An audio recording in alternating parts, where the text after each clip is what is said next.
Hi guys, welcome back to my channel. So today I have a tag video for you guys. So I've seen this one going around.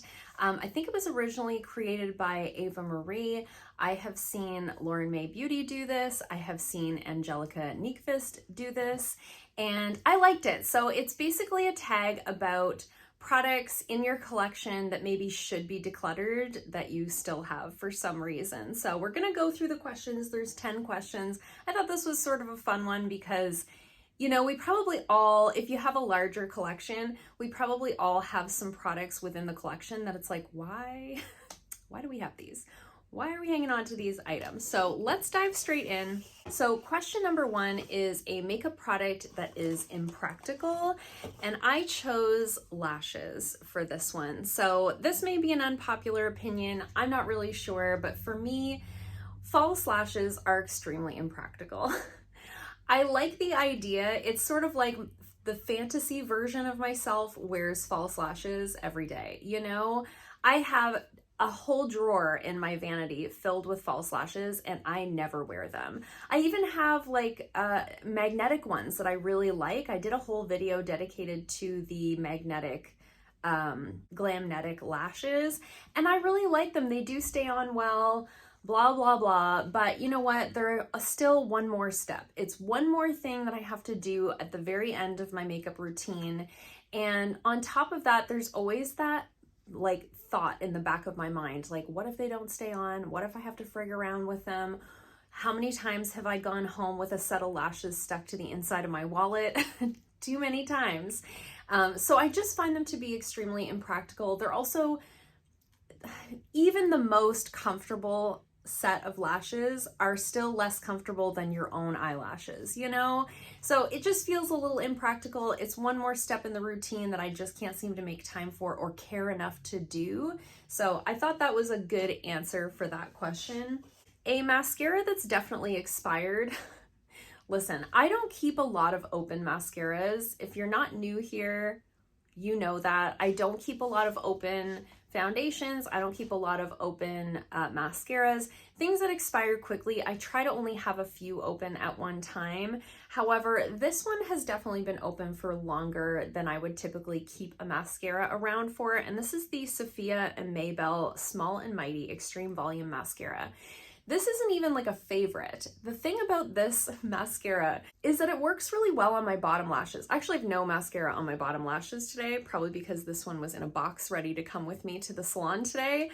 But this one works really well on my bottom lashes. It's got a smaller wand that has those little rubbery bristles.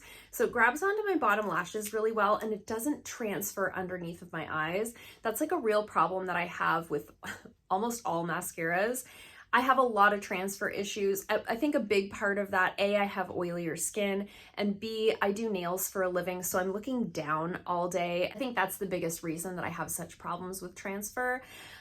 So I have kept this one around for as long as I have, because every mascara that I've used over the last several months, I've had problems with transfer. So I've kept this around as like a security blanket item to where I can use those mascaras that transfer a little bit more on my top lashes, and then I can use this one on my bottom lashes. Now, that being said, this video has reminded me that I need to replace this with another one that I know doesn't transfer underneath. I'll probably get like the CoverGirl Clump Crusher is good for that as well. And then I have, you know, a dedicated bottom lash mascara. It's embarrassing. This is probably only like 5 months old, maybe 6. But that's longer. I usually only keep a mascara around for about 3 months. So that one probably could go. So question number 3 is a red lipstick that you never wear. Listen, I don't wear 90% of my lipsticks. It's a sad but true story. So I chose this one out. This is the Dose of Colors liquid lipstick in the shade Date Night. This is a very beautiful shade of red. However, it's a little fussier to put on. This is the shade right here. It's just the most beautiful, like deep red. But because it's a liquid lipstick, and because I find the wands on these Dose of Colors liquid lipsticks, it's almost like a little fuzzy.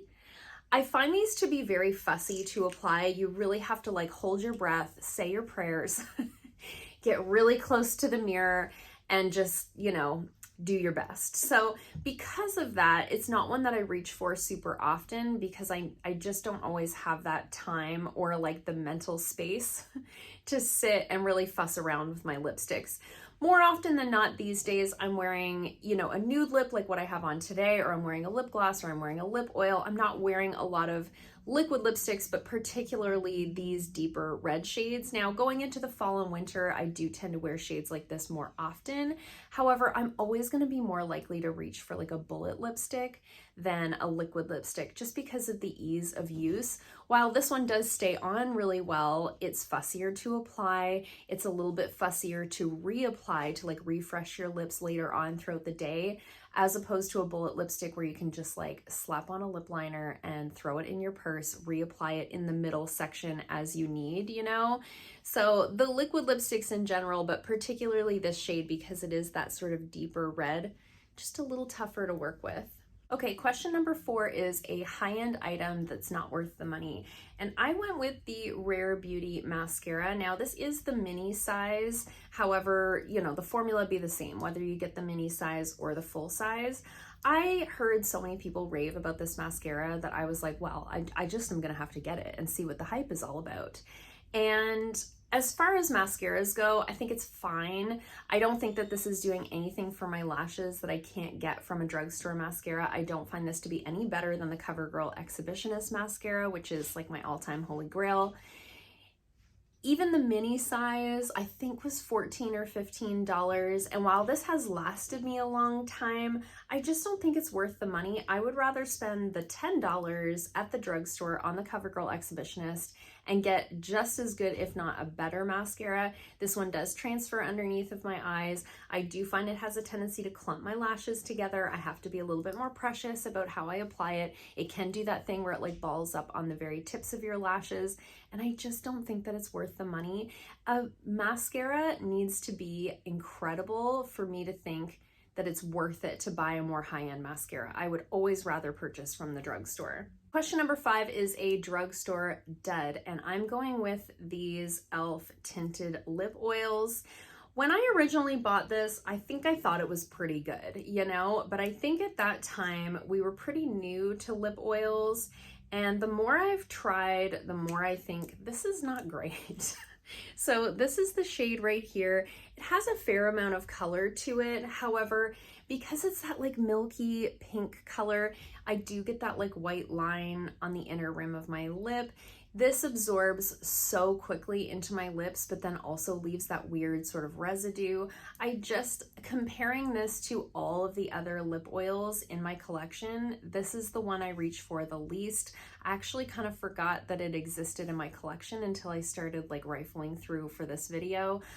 This is one I probably could just declutter. I mean, truly all of these things are things that I could declutter, but some of them I keep around for one reason or another. Like sometimes I am gonna wear the red lipstick even though I don't wear it super often, you know, but for this, I have at least, you know, a half a dozen other lip oils in my collection that I like better than this one. So I just think that this one is a dud. I'm surprised that e.l.f. didn't do better for a lip oil. I wonder if they'll probably release something a little bit clearer this year. I'd like to see that from them. Something with a little less color and a little bit more staying power would be really nice. Something a little bit thicker than this. It's just so thin, you know? It just completely wears away in no time and leaves that weird residue. Question number 6 is an eyeshadow palette you forgot you owned, and I forgot I owned this. This is the Urban Decay Heavy Metals palette. This was a holiday release from several years ago. It looks like this. Hard to show you because that mirror in the middle. But on one side here, you've got some more like jewel tones, and on this side, you've got more like warm neutral tones. These are all metallic eyeshadows. This is a really cool palette to have, actually. It performs really well. It's got like everything you need in terms of metallic eyeshadows. Because of the size and shape of it, it has to go kind of in the back of a drawer because it's too tall to stand up in my Alex drawers that I have. And it's got this bulky packaging, so it kind of gets tucked in the back and like laid not fully flat. And because of that, I forget that I have it in my collection. And I was, again, rifling through my collection for this video, and I put my hands on this one and said, oh yeah, I forgot I had this one. But now that I found it, I do need to bust it out and use it again. I am doing a series on my channel this year called my 2022 Eyeshadow Palette Challenge, where I'm challenging myself to use every palette in my collection and trying to use those palettes in ways that I haven't used them before, techniques I've never used before with them, or colors that I don't normally use within the palette. So I'll have to make sure that this one gets some love in this calendar year. Question number 7, a foundation that is not your shade. This is the Fenty Beauty Pro Filter Long Wear Soft Matte Foundation, and I have the shade 120. I thought there was going to be a name. I have the shade 120. This is so light. This is so light that even in the dead of winter, when I am my absolute palest, this is like Casper on me. Look at that. I mean, granted, I am tanned right now, but am I ever this white? I just don't think so. I don't think so. And it's that level of whiteness that when I wear this, it makes my skin look dry because it's like chalky white. I don't know why I keep this around. I think in the back of my mind, because I do makeup on clients from time to time, I think in the back of my mind, I'm like, well, this is a really nice light shade that I could use to like mix in with other foundations to kind of lighten them up, because I think this is the lightest foundation in my collection.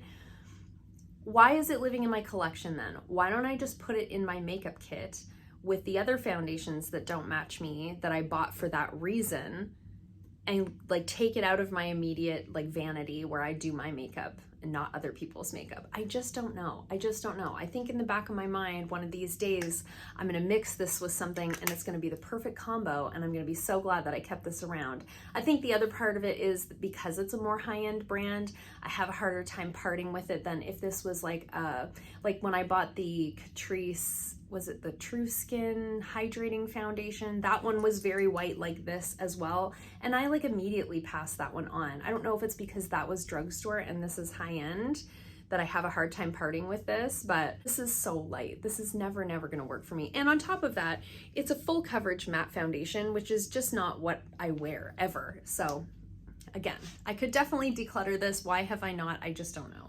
Okay, question number 8 is a makeup product that wasn't worth the hype. And I had to go with this Say highlighter. So this is the, what is this? This is the Say Glowy Super Gel Star Glow. Now you can use this as a highlighter. You can also use this as like a glowy primer underneath of foundation. I hear so many people rave about this.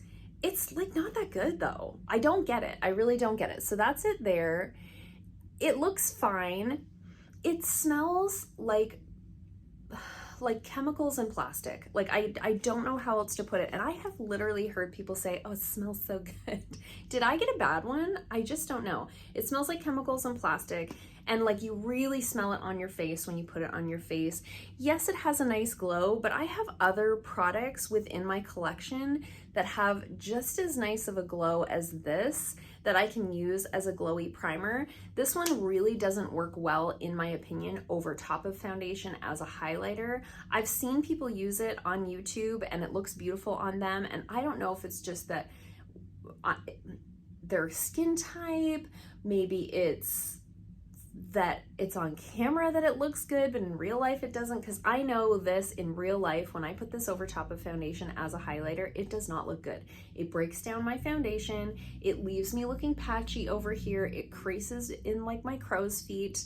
I just don't get it. I don't get it. Now, I did purchase this in like a set from Sephora, so I'm not like super heartbroken that I bought this. I bought this in a kit. I really didn't, it didn't cost me very much. I think it was like $40 for the whole kit of like 6 or 7 items. So it's not the end of the world, but every time I hear people talk about this, I'm like, I mean, it looks nice on camera, and maybe that's what it is. It looks nice on camera, but in real world application, this is not it. And I can still smell it. It smells so bad. I don't get it. I don't get it. Somebody comment down below and tell me what I'm missing.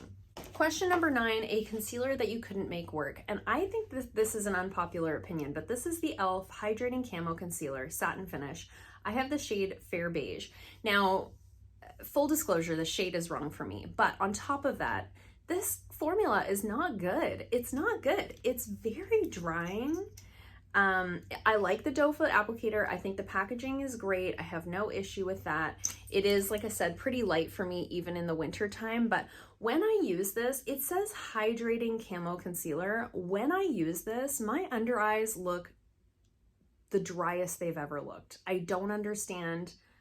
I don't get it. I know this is so many people's like holy grail concealer. It's the reason I bought it. Everyone was raving about it. I was like, okay, let me see what the deal is. I don't get it.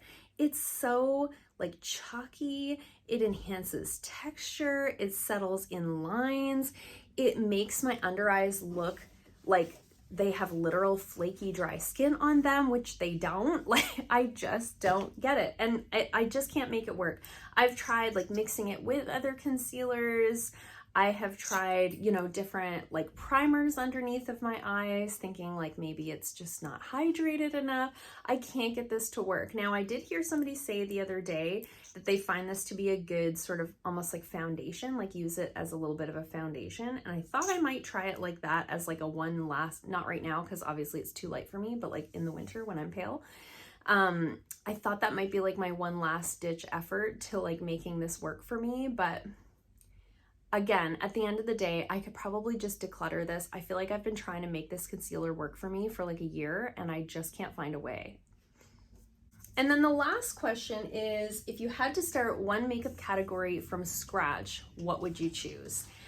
And I had a tough time with this one. My initial instinct was to go with lip products because, as I mentioned earlier in this video, I don't wear like 90% of my lipsticks. I wear the same like 10 lipsticks and lip glosses and lip oils, and I have 30 other things that just sit in the collection. However, at the end of the day, I do declutter often, and everything in my collection in terms of lips is offering something different. Do you know, like I don't have 20 red lipsticks and I don't have 20 nude lipsticks even. Everything that I have is like a different tone or a different formula, and they're all formulas that I like, except for maybe this one. Except for that one lip oil. I am going to declutter that. But everything else within the lip collection, it's offering me something, you know? So I think if I had to really start over, I'd have to go with base products like foundation, concealer. Because as I mentioned again previously in this video, I don't keep a lot of foundations on hand. I don't keep a lot of concealers open. I try not to keep a bunch of those things open and on hand because they expire so quickly. And so if I was going to have to redo that whole section, I wouldn't be throwing away $1,000 worth of product. I wouldn't be getting rid of 30 foundations and 20 concealers. I'd be getting rid of like 6 foundations and like 6 concealers, you know? And truth be told, out of all of my concealers in my collection, I have like 3 that I love. And out of all of my foundations in my collection, I have like 3 that I love, you know? So I could really just rebuy those 3 in each category and be fully satisfied. So I think that's the category that makes the most sense. I would hate to have to like redo like my eyeshadow palette collection. That really feels like a collector's collection to me, you know? There's palettes in there that are like limited edition, like this Heavy Metals palette. You can't buy that anymore. There's a lot of things like that. There's like influencer collabs that are, you know, limited edition that I have and things like that. So I look at that as more of like a coveted collection than I do like a utilitarian type of collection, you know? So I think at the end of the day, foundation, like base products makes the most sense. And even like I have one setting spray, you know, like I just don't keep a ton of those things open. To me, those aren't like the most exciting products. So it would be fairly easy to redo that whole bunch. So let me know in the comments down below what your answers are to some of these questions. If you are a creator, I'd love to see you do this same tag. Please tag me if you do. I'd love to see your version of this. I will link the creators in the description box down below that I've watched of this video, including the original creator. And I hope you guys liked this video. If you did, give it a thumbs up. If you haven't already, please subscribe, and I'll see you guys soon in another video. Bye.